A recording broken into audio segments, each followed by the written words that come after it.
ఎందుకంటే first trip వరకు అది ఉంటుంది. దేవుడి మీద విశ్వాసం లేకపోతే కొండ మీదకి వెళ్ళదు కదా సహజంగా. లడ్డూ మీద విశ్వాసం కోల్పోతుందంటే లడ్డూకి సంబంధించినటువంటి నెయ్యి పట్టుబడింది. ఇప్పుడు పాత వాటిట్లో పట్టుబడిందని టీటీడీ రికార్డుల్లో లేదు.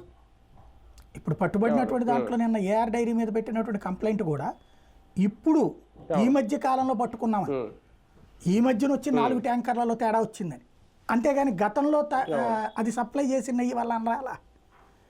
కాబట్టి అక్కడ తన హయాంలో ఉన్నటువంటి దాన్ని బేస్ చేసుకుని చెప్పడానికి కుదరదు. ఇక్కడ పాయింట్ అది రాజకీయంగా మాట్లాడుతున్నారు తప్పించి ఇక్కడ ఇష్యూ అలా ఏంటంటే డిక్లరేషన్ అనేటువంటిది వీళ్ళు కావాలని ఇప్పుడు బీజేపీ వాళ్ళు దాని మీద కంప్లైంట్లు ఇది చేస్తున్నారు. పురంధేశ్వరి స్టేట్మెంట్ ఇచ్చారు కాబట్టి అది ఒకసారి వెళ్ళిన తర్వాత మళ్ళీ కావాలా లేదా అన్నది ఇప్పుడు చర్చ తీసుకురావడం ఇక్కడ ఉద్దేశం.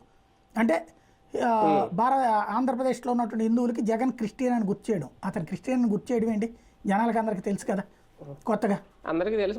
మన ప్రెస్ మీట్ లో కూడా అడిగినప్పుడు జగన్మోహన్ రెడ్డి గారు కూడా నేను క్రిస్టియన్ కాదని ఏం చెప్పలేదు. అతను క్రిస్టియనే, అతనేం మతం మారలేదు, హిందూ మతం ఏం తీసుకోలేదు.